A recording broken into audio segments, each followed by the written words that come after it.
So it is a serious legal challenge. It's also a political challenge, but it's a challenge to the EU's legal order that I guess now the EU institutions are, in a way, struggling to respond to.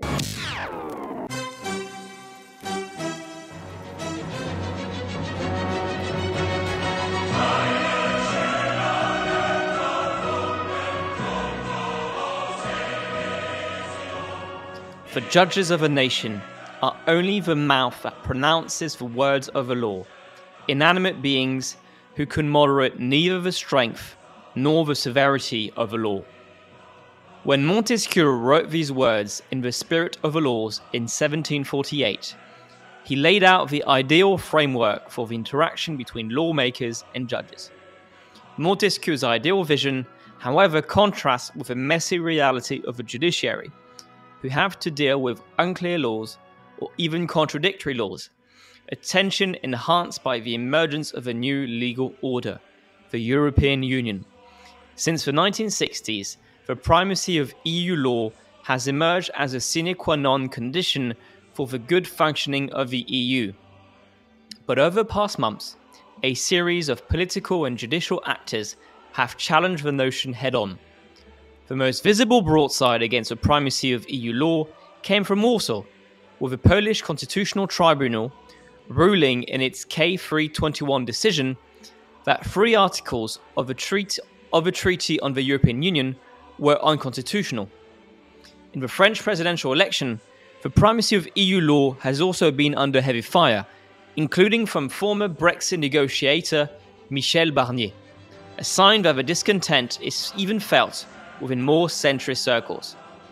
In this episode, we tackle head-on this controversy with 2 experts of EU law, Nicole Scicluna, Assistant Professor in Government and International Studies at the University of Hong Kong, and Paul Craig, Emeritus Professor of Law at the University of Oxford. If you like the show, you can get more than common decency at Mace Magazine. Mace Magazine is a fantastic magazine on British and European politics, and we've been publishing every week for them some great articles where we build on the key takeaways of our episodes. So if you want more uncommon decency, I really recommend that you look up Mace Magazine online, and you can see all the great articles Jorge and myself have been publishing over the past few weeks. Now, if you like the show and find yourself coming back most weeks to listen, please consider supporting the show through Patreon. We've been doing this in our spare time, and whilst it's definitely been worth the time, we've been paying all our physical and digital equipment out of our pockets, and would love to be able to have extra resources to put together on special events, or on improving our equipment, or on many other cool projects we have in mind. So, to our patrons, thanks a lot. We can't thank you enough for your help. For those of you on the fence, we can't promise you any special content yet, but if enough of you join our Patreon, we will consider adding paid tiers with special content for our patrons and special sessions with our followers. If you can't spare the money, no worries, but as always, you can rate and review Uncommon Decency on Apple Podcasts, for example. And I can't stress this enough, these reviews really help us a lot to keep growing on the competitive podcast landscape. And lastly, continue sending us your comments and questions at Uncommon Decency Pod on Twitter or at undecencypod@gmail.com by email. Thanks a lot to all of you, and on to the episode. For this very important conversation, we're very glad to have with us Paul Craig. Professor Craig is a British legal scholar and professor of English law at the University of Oxford, and the author of many books on administrative and EU law, including EU law text, cases and materials, which he published in 2011. Nicole Scicluna, you're an assistant professor of government and international studies at Hong Kong Baptist University. You recently published The Politics of International Law this year, and wrote an op-ed in Politico EU entitled "Poland Has a Point About the EU's Legal Supremacy." I think that's a good segue to begin with our first conversation. So Jorge, why don't you get us along? Right, absolutely. And in this very op-ed that you mentioned, Francois, Professor Scicluna writes that the EU is an evolving experimental polity that is neither a fully fledged federation nor merely a community of sovereign nation states. Its shape and future are being decided by the member nations that constitute it, and that includes Poland, however problematic its positions may seem. So I guess starting with Professor Scicluna, could you maybe perhaps give us a little bit of the background history leading up to this recent ruling by Poland's Constitutional Court, and what is at stake here in terms of the primacy of EU law? Okay, well, thank you again for inviting me on, and thank you for the question. So in terms of the context, I suppose, starting with the context in terms of the primacy of EU law, this really is one of the, or perhaps the foundational value of the EU's legal order. And so what we mean by primacy, this refers to the principle of the doctrine that EU law takes precedence over conflicting national law and even national constitutional law in areas within which the EU has lawmaking competences. And it is one of the foundational, I mean, we can get into the respects in which the ultimate justifications and over primacy in the exact way it's been understood by the Court of Justice of the European Union versus some national courts, how that remains maybe unsettled. But the fact is, in legal theory and in practice, it is foundational of the EU's legal order. And so coming to the Polish decision, this recent decision of the Constitutional Tribunal, this has very much challenged the primacy of EU law in a way that hasn't previously been done. So it is a fairly frontal challenge to key provisions of the EU treaties and the Court of Justice's interpretations of those provisions, and to the idea that those provisions and the interpretations of those provisions would prevail over EU law. So it is a serious legal challenge. It's also a political challenge, but it's a challenge to the EU's legal order that I guess now the EU institutions are, in a way, struggling to respond to. Great. And Professor Craig, what do you make of this frontal assault, in the words of Professor Scicluna? Is it really that unprecedented? Do we have any record of other constitutional tribunals and other members being held against the primacy of EU law? What's your take on this? Okay, so again, to echo what Nicole said, thank you for inviting me on. Great pleasure to be here and to be having this conversation. So I think just a couple of points by way of background to set the scene and to keep things in perspective.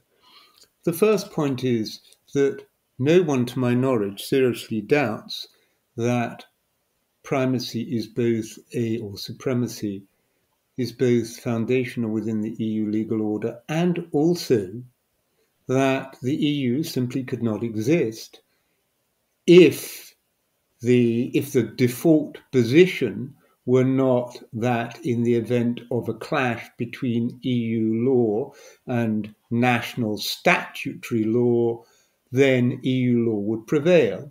If that were not the case, then two consequences would follow. The first is that in a functional sense, the EU could not exist, because if it meant that every time a member state lost out in the ordinary decision-making process in the Parliament, in the Council, etc., that it could simply, as it were, pull up the cricket stumps and decide not to play and pass a statute in its own legal order, which was contravening that of the EU, then the whole thing would tumble down to the ground. That would also involve, in normative terms, a fundamental inequality between states. The whole point about a collectivity is sometimes you win, sometimes you lose. And the whole point about the EU is it's like any form of collective action. You join the club and you take the benefits and you accept the burdens.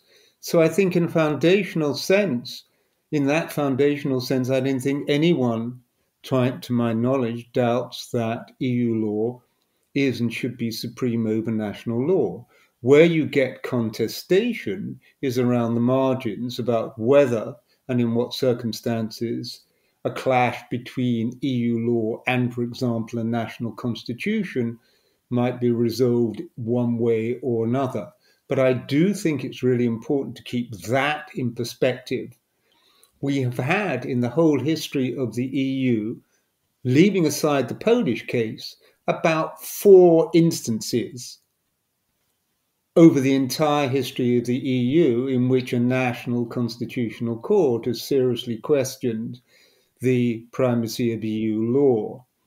And I don't think any of those come anywhere close to what the Polish court has done for various reasons, which we can come on to. So while we've had decisions of the Bundesverfassungsgericht and the Danish Supreme Court and one of the Czech courts, for example, none of those involve challenges, frontal challenges to primary EU law, by which I mean the actual treaty provisions. None of them involve the kind of frontal attack on the whole basis of the EU legal order, which is inherent in the Polish decision, which is why the Polish decision has created such a stir. Well, that's a good segue on Poland. Professor Scicluna, can you kind of walk us through what is going on in Poland? Maybe not just the ruling in itself, but kind of a legal context, the political context behind the tensions of the past few weeks. Yeah, so the tensions of the past few weeks really stretch back into tensions that have been ongoing for years. And basically since the Polish Law and Justice Party, the PIS party, came to power in 2015, the Polish government, led by PIS, has been engaged in systematic efforts to bring the Polish judiciary under political control. So to put it differently, it's the Polish government has been systematically violating the principle of judicial independence and principles of the rule of law. So these actions, and this involves things like forcing the retirement of some judges or trying to stack the Constitutional Tribunal itself, which made this latest decision, stacking it with government loyalists, creating a new disciplinary chamber to discipline. So a series of actions that have been deemed to be violating the principle of judicial independence. So these actions have produced a string of cases at the European level, before the Court of Justice of the European Union, but also in Strasbourg in relation to the European Convention on Human Rights, finding that aspects of these judicial reforms violate Poland's own constitution, that they violate EU law, that they violate the European Convention on Human Rights. So just focusing for a moment on the cases that concern EU law, many of these have come to the Court of Justice of the European Union via preliminary references from Polish courts. So in other words, EU law, the EU treaties, have been providing an avenue for Polish judges to resist the Polish government's agenda, right? The agenda to bring the Polish courts under political control. And so it seems to me that this decision of the Constitutional Tribunal on the 7th of October, it seems to be primarily aimed at closing off that avenue. So it seems most directly targeted at the Polish courts that are trying to resist the government's agenda by bypassing what the government is doing and trying to go to the EU treaties and EU law, right, and uphold EU legal obligations. So it seems that the EU's legal order and the principle of supremacy are not the direct targets, although they're pretty serious collateral damage. And I agree with what Professor Craig said, that this is not like disagreements on the margins that have occurred before. This is much more fundamental. Just as a caveat, the full reasoning of the Constitutional Tribunal hasn't been released yet, so we would have to wait and see that for a kind of full assessment. But in the short judgment, the Constitutional Tribunal is essentially affirming that the Polish Constitution is the highest legal authority in the Polish legal order, and that several articles of the Treaty on European Union, as interpreted by the Court of Justice, violate the Constitution, the Polish Constitution, and therefore are invalid. So yes, it is a very broad frontal attack, but it's in the context of what's been going on in Poland in terms of attempts by the government to undermine judicial independence and rein in national courts and stop national courts from going to the European Court. Right. And Professor Craig, what do you make of this? Would you agree that this challenge to the primacy of EU law coming from the Polish Constitutional Tribunal is, are the fears of Polexit, for instance, overblown in your view? So we can come on to Polexit in just a moment, but just to say, I agree very much with Nicole's background analysis. Let me just amplify a couple of points. So there's simply no doubt whatsoever that this decision cannot be seen in isolation. There is a very rich and now extensive literature on the way in which Kaczynski in Poland and Orban in Hungary have been engaged in democratic backsliding, illiberal democracy, competitive authoritarianism, all of that. There's a really rich literature, both by lawyers and by political scientists, on the way in which they have captured organs of the state and undermined the constitutional machinery by both constitutional amendment and indeed by statutory amendment as well. A really interesting article by Bernat and Ziakolski by showing the way in which even statute has undermined and bypassed central tenets of the constitutional order.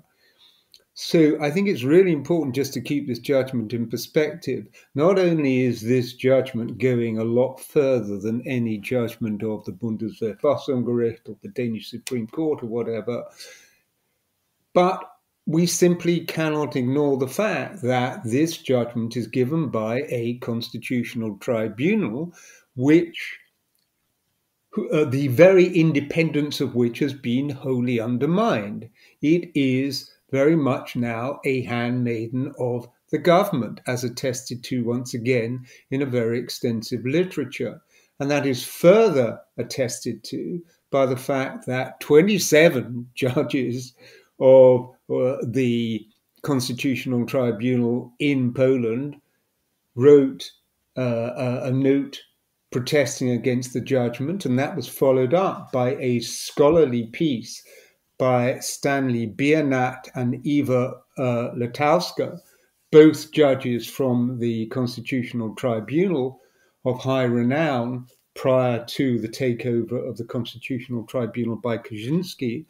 And they have both engaged they wrote a piece which, as it were, took apart the reasoning of the Constitutional Tribunal in Judgment 321, and they took it apart by reference to the very provisions of the Polish Constitution, which the Constitutional Tribunal were purporting to rely on.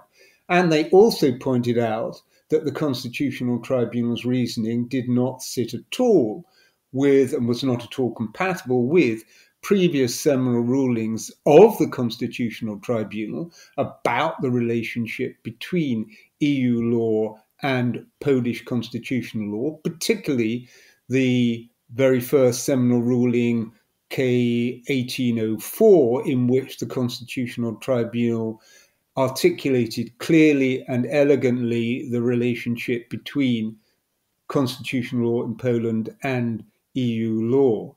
So just to emphasize, I do think that this is an extreme judgment in terms of primacy given by a court which has been stripped of any real substance of independence. Sure. And in your piece, Professor Scicluna, you seem to argue as well that the fears of Polexit are overblown, and to argue that point, you point to other cases in other member states where similar rulings, comparable rulings, have not meant that, in Germany, they have not meant that Germany is careening toward exiting the EU. Do you think? Can you elaborate a little bit on this point that the talk of Polexit is overblown? Sure. So, I mean, firstly, again, in the case of the German Constitutional Court, it's been engaged in a decades-long dialogue, in some respects, with the Court of Justice, and so the German Constitutional Court and the Court of Justice have different views on the source of ultimate authority and the question of ultimate authority in the EU's constitutional order, but they've been engaged in a genuine dialogue over decades, and so this is not like the Polish decision, which is again much more of a frontal assault. So in the German case, there's been a concerted attempt over a long period of time to deal with certain ambiguities and to maintain a relationship characterized by sincere cooperation and mutual restraint. So coming back to Poland, and again, even though the decision of the Polish Constitutional Tribunal is much more extreme and much more of a frontal assault, polexit or poll-leave, if you want to call it that, is still not realistic. Whether you construe it as a fear of polexit or as a potential solution to the EU's Poland problem, I think simply that it's not going to happen. And just to elaborate on that a bit, firstly, that the prevailing view on Article 50 is that it has to be deliberately triggered by a member state in accordance with that state's constitutional requirements. And this decision of the Constitutional Tribunal doesn't meet that level, that test of triggering Article 50. So I don't think that Article 50 can be de facto triggered or constructively triggered by these kinds of actions. Also, the European Union can't force a member state out, and it would be highly damaging to the EU itself to try. So I don't consider that a realistic option. More creative options that some scholars have suggested. So, for example, one suggestion would be that all of the other member states, or all of them bar Hungary, could themselves trigger Article 50 and basically leave the EU, leave Poland and Hungary in it, and start a kind of EU 2.0. I mean, it's creative, but also highly unrealistic. So I think to summarize that polexit is a bit of a red herring. This decision and the context in which it was taken is a serious challenge to the EU's legal order. It's a very serious challenge to the EU as a community of values. But it's better, and I think much more productive, to focus on the tools that the EU does have at its disposal, rather than a much more extreme and in my view, highly unrealistic option such as polexit. And Professor Craig, what are your thoughts on the kind of possibility in all the different scenarios that Nicole walked through? So thank you. In my view, I think that I don't think polexit or poll-leave is going to happen tomorrow. And Nicole put on the table a number of reasons why that's unlikely. We can, however, press a little bit further forward. Firstly, there are open questions about what constitutes a triggering of Article 50. Of course, Poland is denying, and the Polish Prime Minister is denying, that they want to trigger Article 50. But there is some quite sophisticated scholarship out there about what form of notification, what can constitute notification about leaving. So that's, as it were, strictly in terms of Article 50. The second point, I guess, which one should make is that, of course, there are political reasons why, leaving aside the legal dimension, there are political reasons why it is unlikely that Poland is going to be forced out politically by the political organs of the EU. Why is that so? Well, for a concatenation of reasons. Partly it's got a buddy in the form of Hungary, partly also the EU is still sore, in inverted commas, after Brexit, and it is very wary about what might be the domino effect or the second order consequences of another state leaving or another state being forced to leave. So I'm not holding my breath and expecting polexit tomorrow or any time soon. However, having said that, I do think that if the Polish court and the Polish legal system is serious about K321 and the implications it has for the enforceability or non-enforceability of EU law in Poland, then I simply do not see how, in the short or medium term, a country can realistically remain within the EU on those terms.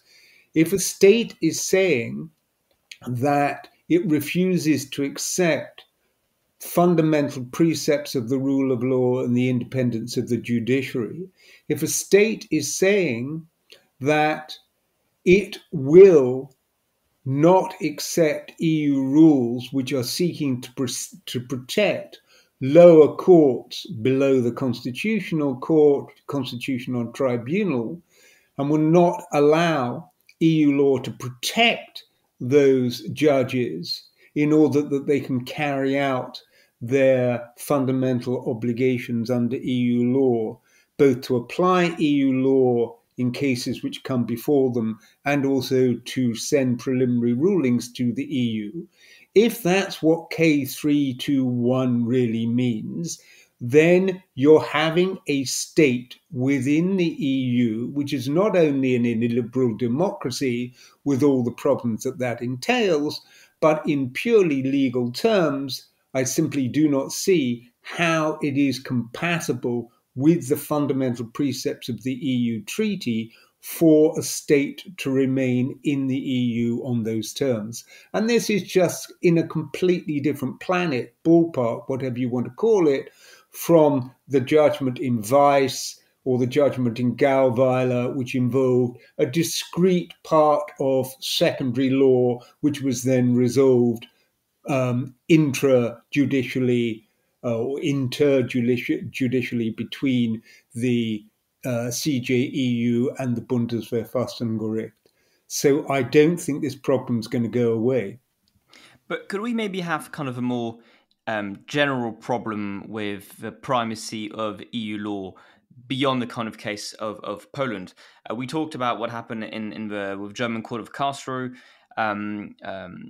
Although, as we said, it's much more substantial work that's happening in Poland. There's kind of a general tension around this topic.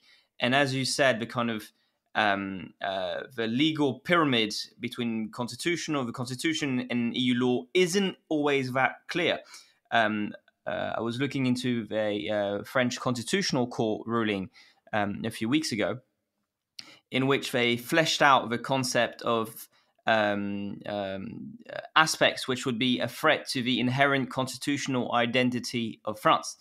And also kind of more generally on the political front, I was actually quite struck to hear not just radical firebrands like Marine Le Pen or Éric Zemmour or Jean-Luc Mélenchon attacking EU law, but Michel Barnier being kind of this institutional European figure, saying there's an issue with the primacy of EU law, especially on questions of immigration.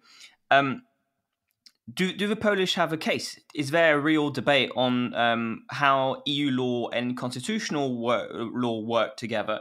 Should that be fleshed out? Is there kind of a political solution or judicial solution to that kind of grey zone, if I could say? Nicole?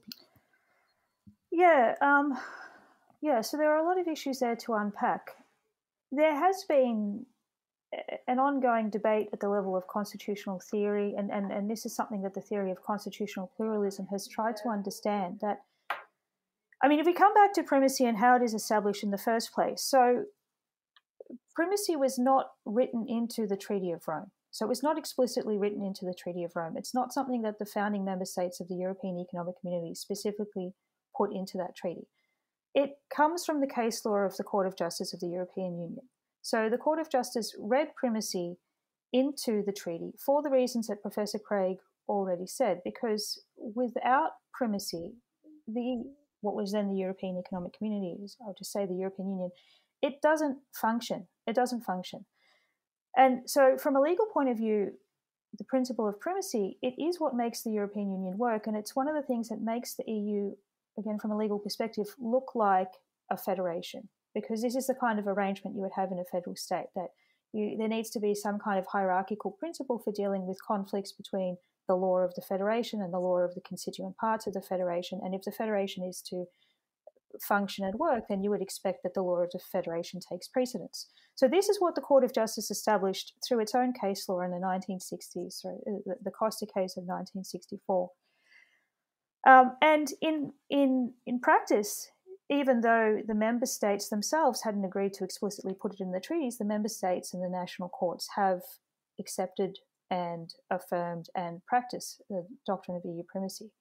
However, at the margins, and again at the level of constitutional theory, there are differences between how the Court of Justice views EU law as being a kind of, so the EU has been constitutionalized, right? So the founding treaties are the constitutional documents. It's its own constitutionalized legal order. It's its own EU law, is its own source of authority. It doesn't rest either on international law or on the law of the member states. It's its own source of authority. It's self-authorizing. And many national constitutional courts haven't quite accepted that. And so the paradigmatic case is the German Constitutional Court that maintains that the German Constitutional Court, in its role as the guardian of the German basic law of the German Constitution, ultimately is responsible for making sure that key principles of the German Constitution are adhered to and are maintained. And that if, in theory, if there could be some kind of clash between a fundamental German constitutional principle and a principle of EU law, that the German Constitution would have to take precedence, right? So some fundamental matter of constitutional identity. So this, in a nutshell, is the idea of constitutional identity review. But it has remained theoretical. And where there have been differences on specific technical matters like the Vice case, the PSPP case, I think those kind of conflicts are manageable. So again, the Polish case is very different, but comparing the two, so the PSPP decision, the Vice decision, I think actually the reaction to that decision was probably a bit overblown. So, responses to that Vice decision saying that the German court has launched a legal missile into the heart of the EU, or the German court is threatening the EU's legal order. I think that those reactions were overblown. And I think it's interesting that many observers who made those kinds of comments are now at pains to show that the Polish Constitutional Tribunal decision is nothing like the German Constitutional Court. So it's not a pattern at all that this decision is unique. And there are indeed many differences. So I don't actually think that the PSPP decision was the kind of existential threat to EU law that it was made out to be. The EU can well live with constructive ambiguity and with differences of opinion at the level of constitutional theory about the question of ultimate authority. But the Polish court is not engaged in that kind of dialogue. It's not playing that game. So in that way, it's not, and again, it's a captured constitutional tribunal. So it is, that's one thing we haven't mentioned explicitly, but this recent decision of the Polish Constitutional Tribunal, it was made on an application by the Polish Prime Minister. So the Polish Prime Minister essentially asked for this finding and he got this finding. So this is not a kind of good faith constitutional dialogue. That's in the legal realm. And then, you mentioned what's happening with French presidential or potential presidential candidates, right? So that's coming to the political realm. And that is interesting in that potentially we're seeing, or we will be seeing, a kind of political reopening of those debates, which again have never been absolutely settled, right, either legally or politically. But there's been this accommodation that's worked for so long. So I suppose we'll wait and see how developments in France unfold and who the presidential candidates ended up being and what their rhetoric is. I mean, Michel Barnier, I agree that it was quite surprising for him to be using that kind of rhetoric, even allowing for the fact that, yes, he's campaigning and he thinks this is going to work for him. This is how he's campaigning. So it will be interesting to see how that unfolds and whether in political terms there is going to be more attention to these issues that have never been completely fully resolved from a constitutional point of view. And Professor Craig, what do you make of the idea that maybe that kind of legal layering of EU law and constitutional law shouldn't be a kind of very well organized French garden, but should be open to kind of more constructive ambiguity? So, thank you. On this point, I think we need to bear in mind two related issues. On the one hand, what the German courts have done, they have, since the inception of the treaty, engaged in a dialogue with the EU, and they had three kind of pushback points: fundamental rights, ultra vires, i.e. something being beyond the powers of the EU, and national or constitutional identity. Now, I think it's quite significant and well known that on the first two, fundamental rights, in the Internationale Handelsgesellschaft case, Solange Ein, and then in the ultra vires case with the Maastricht judgment followed by the Honeywell judgment, in both of those cases, the German court itself pulled back. That is, it did not deny the control that it was adumbrating, or that it had articulated, but what it was doing was making clear in the second Salanga case and in the Honeywell case, in relation to fundamental rights and ultra vires respectively, it was making very clear that the circumstances in which the German Federal Constitutional Court, would think it right to invoke these controls would be much more limited than one would have thought from a reading of the original Salanga decision and from a reading of the Maastricht decision.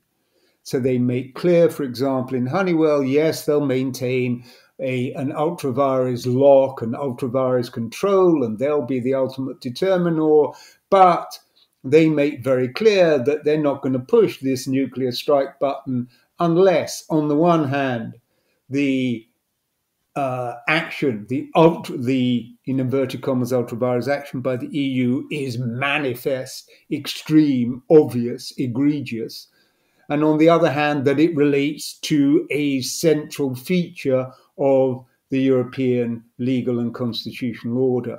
So the German courts are mindful of the, as it were, in this dialogue, dialed back, as it were, the circumstances in which they would invoke their own power. Now, in relation to constitutional identity, which came up particularly in the Lisbon judgment, I think this is, and which you had a flavour of in the recent French decision, I think this is more dangerous or difficult terrain. But it's also difficult terrain for a reason which is not so initially self-evident. We constantly think about courts, national constitutional courts, putting limits, locks, whatever metaphor you want, on the CJEU. But the consequence of those locks has results, second-order consequences for the National Constitutional Court in the following sense. Other things being equal, the broader the range of constitutional identity locks you, the National Constitutional Court, purport to impose, then the broader the remit of possible cases that you have and encourage coming to you from your own people or someone in your own country seeking to ask you, all right, don't apply this particular piece of EU law because it involves an incursion, an unjustified incursion on constitutional identity point 3 or constitutional identity point 3A. And that then poses very significant problems for national constitutional courts. But it's all very well to say that, for example, the national identity of country X means that on topic Y, the EU can't go further than it should. But topic Y is usually a topic, and every topic listed in the Lisbon judgment fell into this category in Germany. Every topic on which they list as being part of the national constitutional identity is something which the EU already has clear competence to some extent within the existing treaties. So what the National Constitutional Court, in imposing this kind of lock, is actually doing is also providing, as it were, an albatross around its own back or yoke for its own self, in the sense of it's all very well articulating each of these points of constitutional identity at a relatively high level of abstraction. But then you have to pay the piper when the piper comes calling, which means that when someone says, right, now refuse to apply this particular piece of EU law because it in some way impinges on point of constitutional identity 1, 2, or 3, you then have to decide whether to press the nuclear strike button on those occasions. And that is going to involve very invidious and difficult choices and decisions for the respective national constitutional court. And more generally on this case, Do you think there is a landing ground between Brussels and Warsaw? We know that Angela Merkel, she's on her way out, but Angela Merkel has always been quite keen to make sure that despite all the tensions, we go for a compromise rather than for a clash. We don't want the EU to split apart. She's now on the way out. And Brussels is adopting a much more kind of frontal posture towards Warsaw than it did in the past, especially by starting to withdraw the COVID recovery funds Poland should have received. Are we headed towards a crash here? Or is there a landing ground, politically or otherwise, between Brussels and Poland? And Nicole, Professor Scicluna. It's a good question. I hope that there is.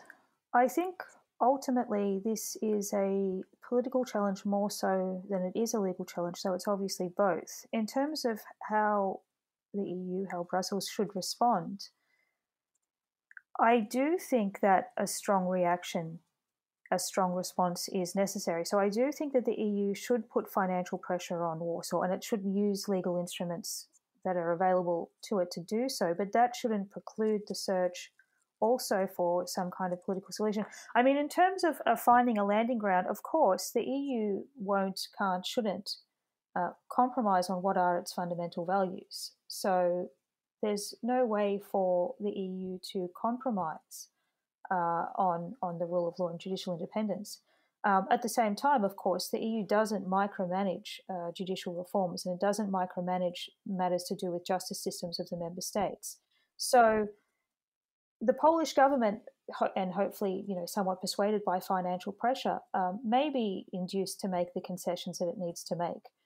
Whether that happens, I'm not sure. And I suppose it's a delicate balancing act, because I suppose in the more medium term, and looking ahead to 2023, when there are next scheduled to be parliamentary elections in Poland, the best case scenario from the EU's point of view would be a change of government in Poland, and that a more centrist, more moderate, more pro-EU government would come to power, and Donald Tusk, the former president of the council, is now heading Civic Platform and those opposition forces, right? And maybe they'll be making some headway. But so in terms of the EU putting pressure on, which I do think it should, because this is such a fundamental challenge, I suppose it's a bit of a balancing act, because the Law and Justice Party, when funds are withheld either from the Pandemic Recovery Fund, or if the EU uses the other mechanism available, so if the Commission uses for the very first time the new rule of law conditionality mechanism that's linked to the disbursement of funds from the budget, I suppose you can predict that the Law and Justice Party will try to use that against the domestic opposition, and say that the domestic opposition are bringing ruin on Poland and are encouraging the Commission to punish Poland, and ordinary Polish people are paying the price. So there's going to be this kind of contestation. So I suppose that's part of the calculations. In terms of punishing Poland and financially punishing Poland, what will that do? How will that affect the opinions of ordinary Polish people? And will they see that their government is the cause of their problems and hopefully vote for a different government? Or will people become more hostile to the EU? Will it have some kind of rally around the flag effect? Certainly, PIS will try to spin it that way. So I think there has to be a mixture of tougher responses using the mechanisms that the EU has available to it. So rule of law conditionality, holding back on pandemic recovery funds, trying again with Article 7 TEU, which is the main political mechanism to sanction violations of the EU's fundamental values. But at the same time, not shutting off opportunities to negotiate and find some way for the Polish government to take the steps it needs to take. Professor Craig, what do you make of this political landing ground? And more generally, do you think there is a landing ground possible, given the kind of a general context around democratic backsliding? And maybe if you have a kind of a few thoughts on this concept of backsliding. Sure. So I think in one way there's a landing ground, if I can put it bluntly, which is that given the way in which the Constitutional Tribunal has been, its independence has been undermined, if the Polish government were in effect to signal to the Constitutional Tribunal that it wished the Constitutional Tribunal to back down, back off, qualify in some way, ruling K3 to 21, I think that would happen, because we don't have an independent constitutional tribunal any longer. So I think that's certainly, as it were, theoretically possible. Whether the Kaczynski government, in inverted commas, and the Polish Prime Minister are minded to do that is, I think, anyone's guess at present. Certainly, when the Polish Prime Minister came to the European institutions shortly after we had the decision in K321, he played very much hardball. He was very much not giving an inch, going toe-to-toe, both in discussions within the European Commission and when he appeared before the European Parliament, etc. Now, that all may be good theatre, and it may belie more emollient gestures operating behind the scenes, but that's certainly what we are seeing, and it doesn't betoken well for a landing ground and compromise. So if I can put it this way, the judgment of the Constitutional Tribunal itself, as presently written, is wholly unacceptable from the point of view of the EU legal and political order.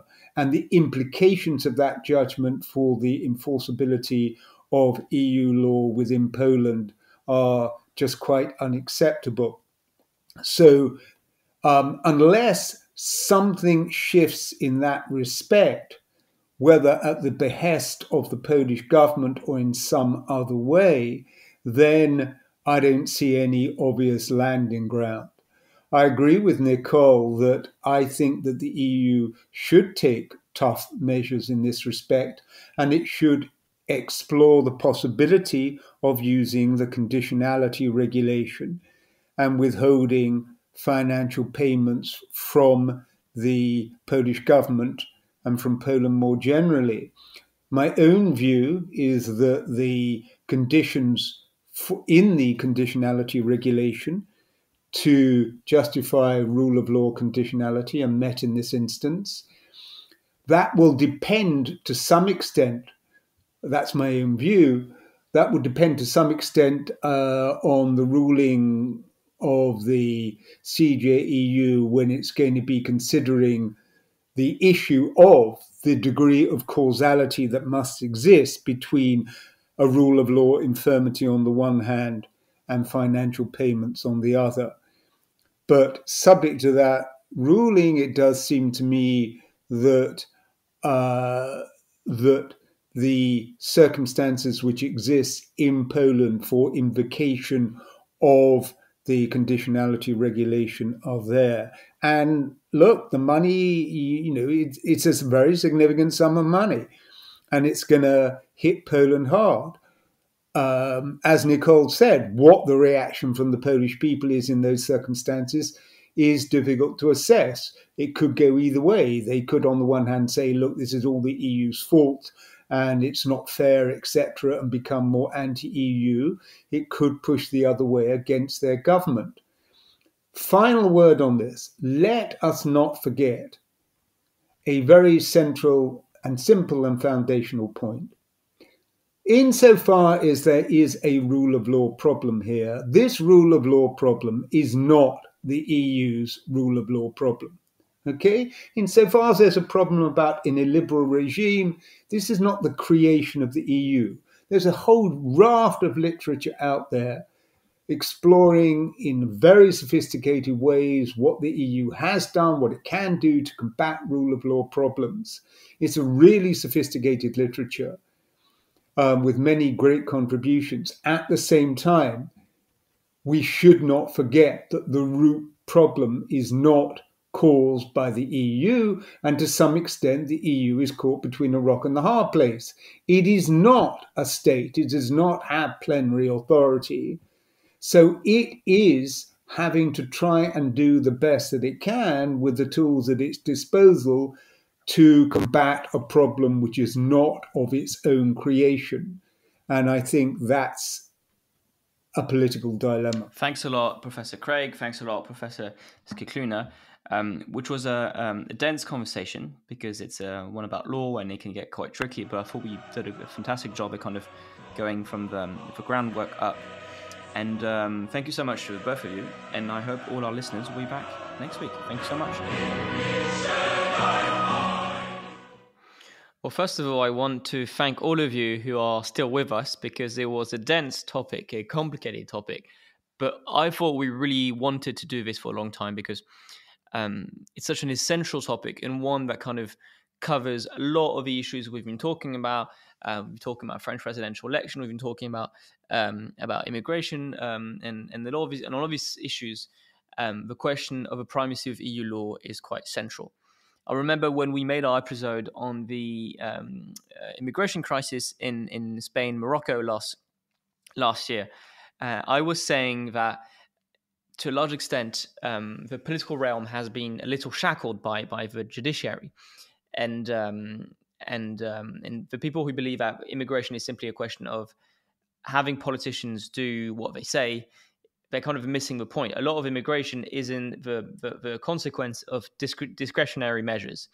It is the immigrants coming to Europe come there because they have the right to, and because the European Court of Justice will protect that right. So there's kind of a larger primacy of EU law conversation behind all of these topics. I thought it was a very measured conversation. It was a very in-depth conversation.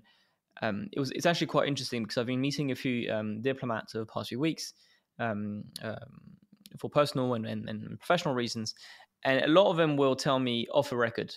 First of all, French diplomats are not kind of anti-European. If anything, the Ministry of Foreign Affairs is known to be one of the kind of more pro-European ministries in France. But what was interesting is a lot of them, especially those who dealt with kind of judiciary stuff, would tell me that there was kind of a discomfort within French diplomatic circles at, first of all, kind of an enhanced scope of action of the EU over the past few months during COVID, but more generally a feeling that the ECJ sometimes felt like it had this kind of mission, this kind of missionary drive that is kind of uncomfortable. And to a large extent, we talked about the 1964 Costa v. NL ruling. And to a large extent, it's because the judges believe that for the EU to function, what was back then the EEC, for the EEC to function, they needed this kind of missionary drive, because otherwise the whole experiment would collapse. Because rule of law is so central to the existence of the EU. But nonetheless, there's kind of discomfort among diplomatic circles at how these judges sometimes feel they're invested in the mission rather than kind of be strictly applying EU law as it is. What I think is so interesting about this conversation is as Professor Scicluna stressed, the primacy of EU law was initially not enshrined in the treaties themselves. There wasn't really, member states weren't bound to let EU law supersede their national jurisprudence, not explicitly. And what I found really interesting in what she said is that nevertheless, you still have some level of conformity with this principle as a matter of practice, though not in principle, but at least as a matter of practice. The record has been that member states have generally tended to respect the primacy of EU law in the areas of shared competences. Obviously, this only applies to the areas where the EU shares competences with member states, because in areas where the EU lacks competence, there is no question that the primacy is of national law. So no, like you said, I thought this was a very worthwhile episode. It kind of goes. We're going to be publishing this a few weeks after the fact, a few weeks after the Polish Constitutional Tribunal came out with its ruling contesting the primacy of EU law, or at least ruling that some of the articles of the Treaty on the European Union from 1992 conflict with the Polish Constitution. So this episode is coming out with a bit of a lag. But still, I think this. I'd like to think of this episode as more of a structural episode that people are going to then be able to come and revisit as more flare-ups in this fight. It makes me think of an article that I think Stephen Auer and Hans Konani published a few weeks ago, saying we are reaching the limits of the construction of the EU through the law, through the judiciary. And they are saying that the primacy of EU law essentially rests on the fact that all the national courts have kind of accepted it and didn't want to rock the boat too much. The national courts had a lot of trouble in the 60s, 70s, 80s accepting that notion. But nowadays, they recognize it. But it is a very fragile construct that it only rests on the fact that national courts have decided they would not fight the European Court of Justice. And now we are seeing this kind of limitation of it appear frontally. And again, it was included in the 2005 referendum to Constitution for Europe. But again, the French and the Dutch rejected it by referendum.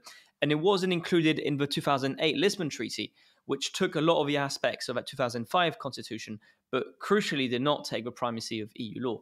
So I think we are seeing now how fragile this concept is. But speaking of which, go ahead. And just to finish off, I thought I'd just comment to your point about migration. I thought it was really interesting that migration is seen by French diplomats, or at least by some people within the French civil service establishment, as an area where the EU has been creeping in.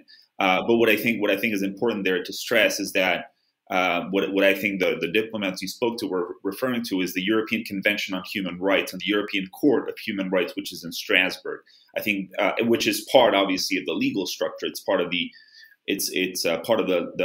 but whereas the Court of Justice of the European Union, which is based in, is it Luxembourg? I want to say it's Luxembourg, but I'm not entirely sure. But nevertheless, the Court of Justice. Yeah, it is Luxembourg. It is Luxembourg. The Court of Justice of the EU is tasked with interpreting the treaties, whereas the European Court of Human Rights is tasked with interpreting the European Convention on Human Rights. This is just really a minor difference, I think. Yeah, and I think the ECHR is part of a different organization, which is confusingly called the Council of Europe. Yeah, which is a much larger organization, which includes Turkey and Russia somehow. Yeah. And the only thing that really matters about the Council of Europe is essentially the European Court of Human Rights, which makes sure that the Convention on Human Rights is being respected by member states, but is not part of the EU organization. Yeah.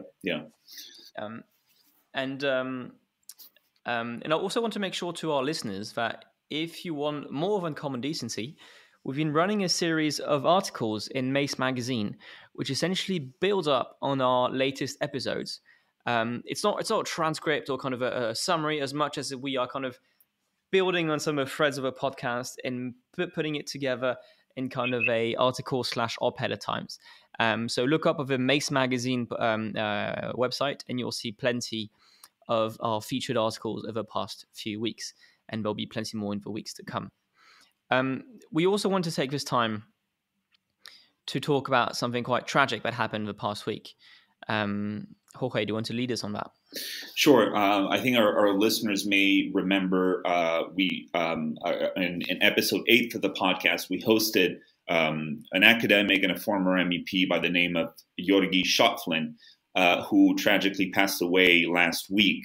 So we thought we'd spend a little bit of time here to honor his memory and to express that our hearts go out to his family and to his loved ones. He was deeply cherished. I think that our listeners or those of our listeners who remember the episode will agree with us that Mr. Schöpflin was a man of extraordinary intellect. He was also an incredibly kind man. I will always remember him as someone who was incredibly affable and gentle in the way that he answered our questions and spoke to us. So we hope that our audience will join us in remembering him. Yeah, and if you want to listen to the episode, it's episode 5, A Contested Europe, which is a really deep down drive on what is liberal democracy, what is going in Hungary. Obviously, he was an academic, but he was also a former Fidesz MP and MEP, so he had kind of a wealth of understanding of what was going on in Hungary. Really a class man, and someone who was really helping us in background when we're thinking of putting up different episodes. We were actually discussing with him a few weeks ago about making a new episode on Hungary with him. So really someone that matters a lot to us and to many others. Pivoting away from that, don't forget we've got a Patreon account, which is a great way for us to see if there is a demand for kind of greater interaction with you. We are thinking about creating paid tiers where people could interact with us, have special content, all of that. So if you want to be involved in that, you can join us. Our Patreon should be back down below in our description of the episode. It's a great way for us to see if we could have a kind of large interaction with all of you, which is something we'd love to do. We're both quite busy. This is something we do on the side. So unless we kind of see there's a lot of you who want to do this, I'm not sure we'll be able to find the time. But again, if there's a lot of you joining us, we would love to make this happen. Special episodes, special content, interaction with all of you. So, no need to contribute a lot. Just if you're interested, if you've been listening to the show for a long time, we would love to have your support. It really would help us with paying our material, inviting quality guests in the future, and so on and so on. If you can't support us through Patreon, you can do some very basic stuff, such as rating the show, reviewing the show. Reviews really help. It's a great way for us to kind of boost our visibility in the podcast network. So really, if you can't help us financially, it's a tough time. We will get it. But we really appreciate a rating or a review. These really go a long way for us. Anyways, thanks a lot, Jorge. Thanks a lot to our two wonderful guests, and to all of you, our listeners. I say see you next week. See you next week.